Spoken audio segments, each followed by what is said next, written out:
Graveyards are meant to be quiet places, where the earth holds memories of lives long gone. But beneath this calm facade, something lurks. Something ancient, dark, and inexplicable. In the stillness of the night, the dead have a way of reaching out, even when they should be resting. Tonight, we step into the shadows of 3 graveyards, where the living came to face something far more terrifying than the quiet of the dead.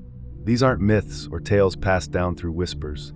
They are real, bone-chilling encounters that will make you question what lies beneath the surface. Something was waiting for them, something that had been buried, but was never truly gone. But before we dive into the darkness, here's something strange. Many viewers make a critical mistake. They leave without subscribing.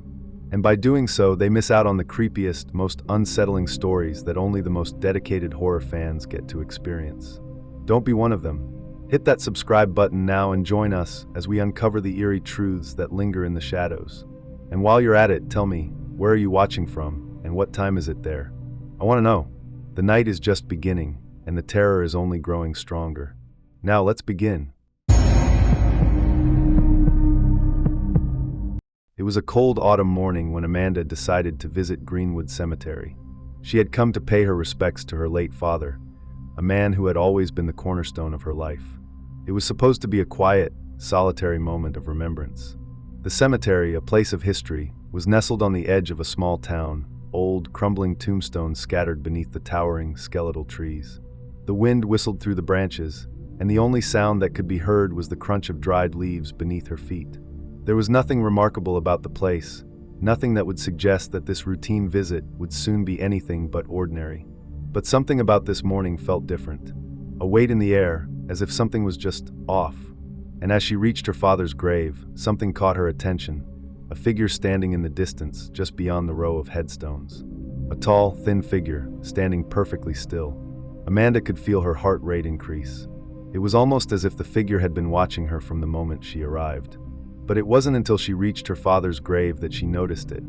The shadowy figure wasn't moving at all. It didn't shift. It didn't turn its head. It didn't acknowledge her presence. Amanda, trying to shake off the unsettling feeling creeping over her, turned her attention back to her father's grave. She knelt down, brushing away the layers of dust and moss that had accumulated over the years. As she whispered a prayer, the wind picked up again, and that's when she heard it, a soft, almost imperceptible sound from behind her. The rustling of leaves. A footstep, perhaps? She turned slowly, expecting to see a fellow mourner or even a groundskeeper. But there was no one. The figure was gone. A chill ran through her, stronger than the crisp air, as if something cold had brushed against her skin. She glanced around, her eyes darting between the rows of headstones, her pulse quickening with every passing second. Nothing. No one. Just the empty graves. The moment stretched on, silent, still but suffocating. She wasn't alone. As Amanda stood up to leave, her gaze was drawn back to the space where the figure had been. And there it was again, standing motionless under the shadow of a large, gnarled oak tree. But this time, it wasn't just the stillness that unsettled her. It was the way the figure seemed to be, waiting. She couldn't see its face, but there was an overwhelming feeling of being watched. Something deep in her chest told her that she wasn't just an observer in this place, that she was being drawn into something she couldn't comprehend. Her breath hitched as her mind raced. Was it a man? Was it someone who belonged there? Or was it something else altogether? There was no explanation, no logical reason for her rising sense of dread. Yet, as she took a step toward the exit, she swore she heard a faint whisper, a voice barely audible, as if it was coming from just beyond the earth beneath her feet. Leave while you still can. The hairs on her arms stood on end. She turned her back to the graves and started to walk faster, towards the gate. But as she walked, the ground beneath her feet seemed to shift, each step growing heavier, more labored. She glanced over her shoulder one last time, and there it was, closer than before. The figure was no longer standing still. It was moving, slowly, deliberately, toward her. Amanda froze, her mind racing. She wanted to scream, to run, but her legs refused to move. The figure was gaining on her. With every step it took, the air around her grew colder, heavier.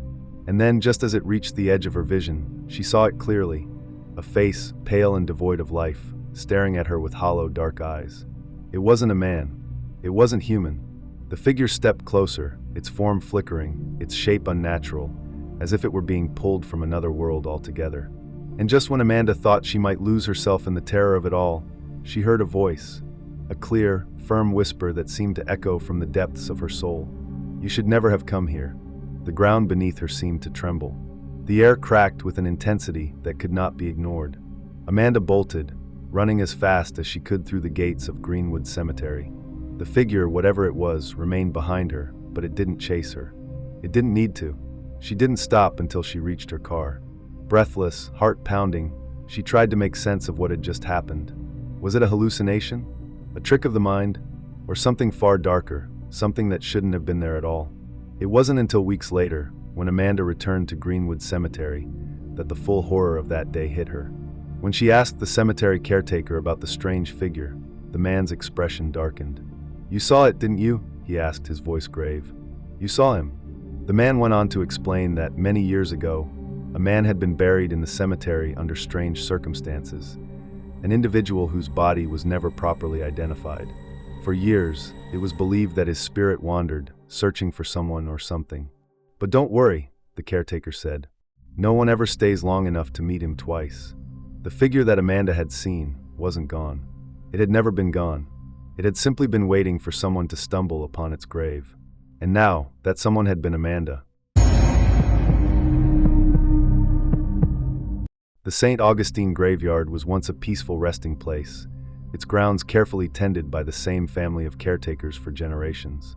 It was quiet, serene, but there was always one section of the graveyard that no one spoke of. An old, forgotten part of the grounds that had become overgrown with ivy and tangled roots, where few ventured and even fewer cared to remember.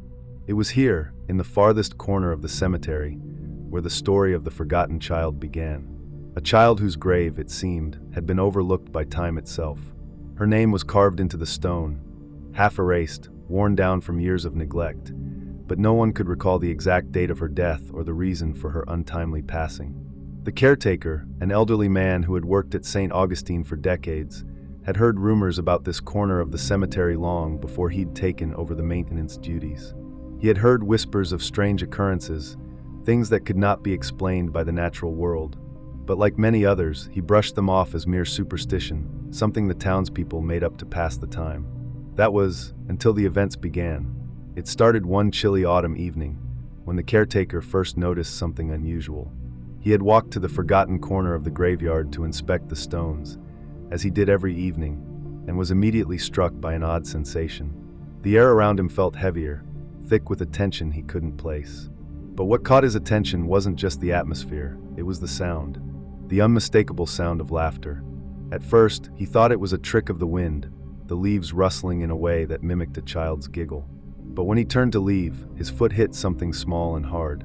He glanced down, and there in the dirt was a small, weathered doll, its face scratched and chipped, as if it had been there for far longer than the caretaker had worked at the cemetery. But the strangest thing about it was its position. It had been placed so carefully at the base of the forgotten child's grave. Curious, the caretaker bent down to pick it up, but before he could touch it, he heard the laughter again, closer this time. And then a voice. "Play with me," the voice whispered, so faint he almost didn't hear it. The old man stood frozen, his heart pounding in his chest. The voice had come from behind him. He spun around, his eyes scanning the graveyard, but there was nothing there, just the stillness of the graveyard, as silent as it had always been. Yet the laughter continued. A child's laugh, light and carefree, echoing through the gravestones. It was a sound that should have felt innocent, but there was something unsettling about it, something that didn't belong. The caretaker, though unsettled, decided to dismiss the experience as nothing more than a moment of weakness. After all, he was old, and it was easy to let his mind play tricks on him in the stillness of the graveyard. But the events didn't stop. Night after night, he would visit that corner of the graveyard, each time finding the grave of the forgotten child disturbed. The small, weathered doll would be moved, sometimes placed at the foot of the gravestone, other times lying next to it, as if it had been tossed aside by an unseen hand. Each time, the caretaker would hear the faint sound of laughter echoing in the distance. It grew more distinct, more persistent, until it seemed as if it were following him, always just a step behind, always lingering in the shadows. And then came the night he could no longer ignore it. He arrived at the graveyard well after dark, the full moon casting an eerie glow over the neglected graves. The wind had picked up, and the trees began to groan under its pressure. He walked slowly, his lantern casting an unsettling glow against the gravestones, and as he neared the forgotten child's grave, he froze.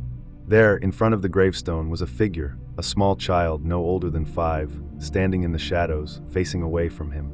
The caretaker's breath caught in his throat. He had never seen anyone in this part of the cemetery, let alone a child. He called out to her, but she didn't respond. The air around him seemed to grow colder, and the laughter that had haunted him for so long grew louder. "Play with me," the child's voice whispered again, soft but clear, as if it were right next to him. The caretaker's heart raced. He stepped forward, calling out again, but the child didn't turn around. Slowly, cautiously, he reached out to touch her shoulder, but just as his hand neared, the child disappeared, vanishing as quickly as she had appeared. The caretaker stood there, frozen in shock, as the laughter continued to echo around him.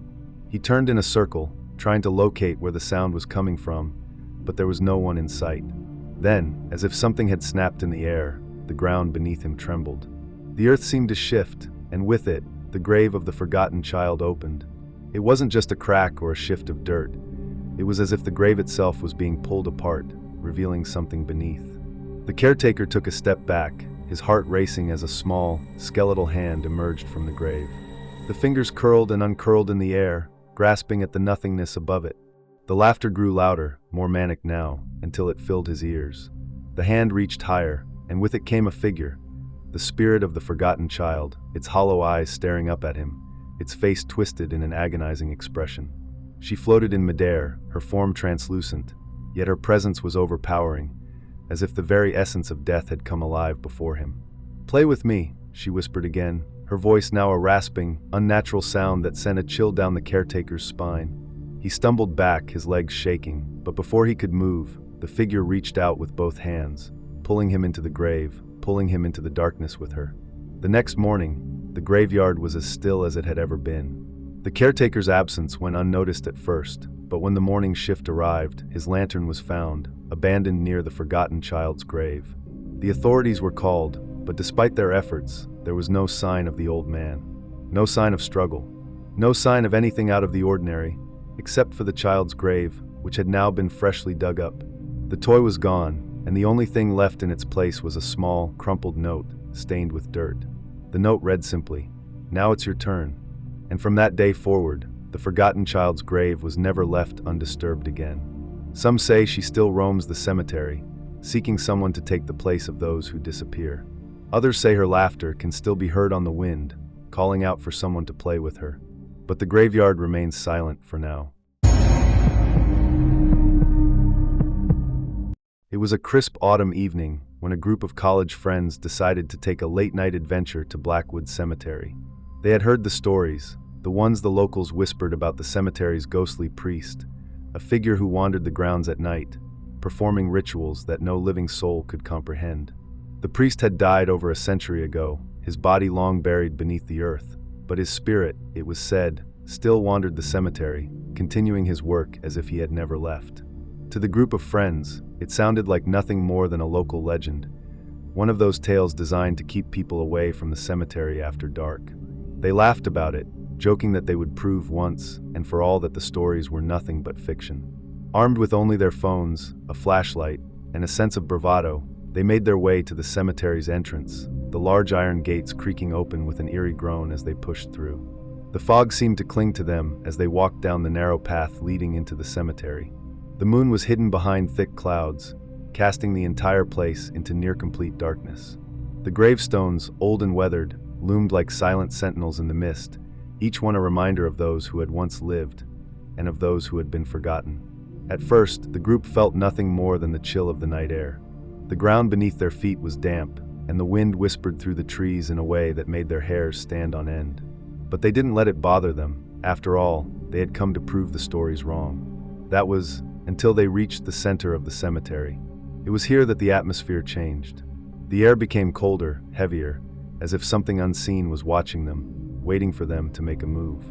They paused, listening to the silence around them. For a moment, it seemed like nothing at all was happening. But then, faintly, almost imperceptibly, they began to hear something, a soft, distant chant. The words were indecipherable, like an ancient language, but the tone was unmistakable. There was something deeply unsettling about it. One of the friends, Mark, tried to laugh it off.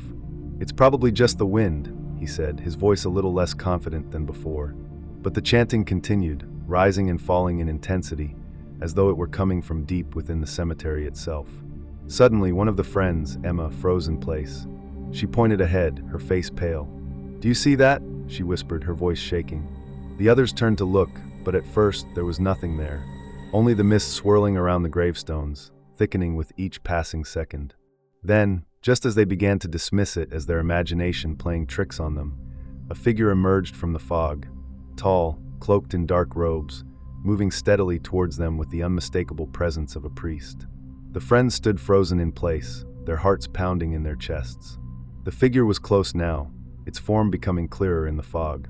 The priest's robes were old and ragged, the edges torn as though time had taken its toll on them.